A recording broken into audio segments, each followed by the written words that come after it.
बड़ी खबर जयपुर से। हौफ मुनीश गर्ग का सेवानिवृत्ति से पहले बड़ा फैसला। जी हां, वन रक्षकों की राज्य स्तर पर अंतिम वरिष्ठता सूची का प्रकाशन और ऐसे में गैर अनुसूचित क्षेत्र के 1519 वन रक्षकों की 1 अप्रैल 2023 की स्थिति के अनुसार अंतिम वरिष्ठता सूची। अनुसूचित क्षेत्र 262 वन रक्षकों की 1 अप्रैल 2023 के अनुसार अंतिम वरिष्ठता सूची जारी। पदोन्नति में अब राज्य स्तर पर प्रकाशित सूची को माना जाएगा आधार और ऐसे में विभिन्न मंडलों के तबादले कराकर पदोन्नति की आस में पहुंचे वन रक्षकों में से निराशा है। पूर्व में मंडल स्तर पर रिक्त पदों के आधार पर पदोन्नति होती थी। हालांकि राज्य स्तर पर वरीयता सूची तैयार करने को तर्कसंगत भी माना जा रहा है और इस प्रक्रिया से वरिष्ठता को सम्मान मिल पाएगा। चलिए इसी खबर पर ज्यादा जानकारी के साथ हमारे साथ एसोसिएट एडिटर निर्मल तिवारी जी इस समय जुड़ गए हैं। निर्मल जी, इस खबर को आप कैसे देखते हैं, क्योंकि सेवानिवृत्ति से पहले हौफ मुनीश गर्ग ने ये बड़ा फैसला लिया है। ये हितकारी है, तर्कसंगत है, लेकिन क्या इसकी प्रतिक्रियाएं? और देखिए जयती, आज मुनीश गर्ग जो है आज शाम को सेवानिवृत्त हो जाएंगे। आज उनके कार्यकाल का अंतिम दिन है। ऐसे में पिछले 2 साल से इस तरह की प्रयास चल रहे थे कि वरीयता सूची जो है खासकर वन रक्षकों की उसको राज्य स्तर पर किया जाए, क्योंकि इससे पहले मंडल स्तर पर होती थी। तो उसमें वन रक्षक क्या करते थे कि अपनी पदोन्नति के लिए वो अपने दूसरे डिवीजन में, अपने डिवीजन से दूसरे डिवीजन में जाते थे जहां पद रिक्त थे, ताकि उनको जल्दी पदोन्नति मिल जाए।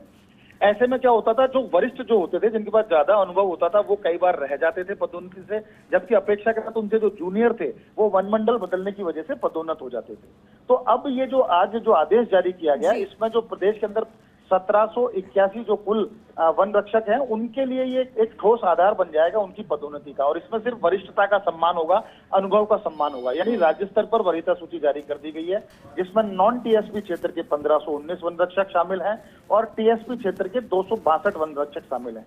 1 अप्रैल 2023 को आधार मानकर इस अंतिम वरीयता सूची का जो है प्रकाशन किया गया। इसका सीधा मतलब यह है कि अब जो 1781 यानी जो सबसे पहले नंबर पे है वो सबसे सीनियर है, उसको सबसे पहले पदोन्नति मिलेगी, और जो 1781वें नंबर पे यानी जो सबसे जूनियर है उसको सबसे बाद में पदोन्नति मिलेगी। तो इससे हालांकि वो वर्ग जरूर थोड़ा सा नाखुश नजर आ रहा है, जो उसने पिछले साल इस आस में तबादले करा लिए थे दूसरे मंडलों में, कि वो दूसरे मंडलों के रिक्त पद के आधार पर उनको पदोन्नति मिल जाएगी।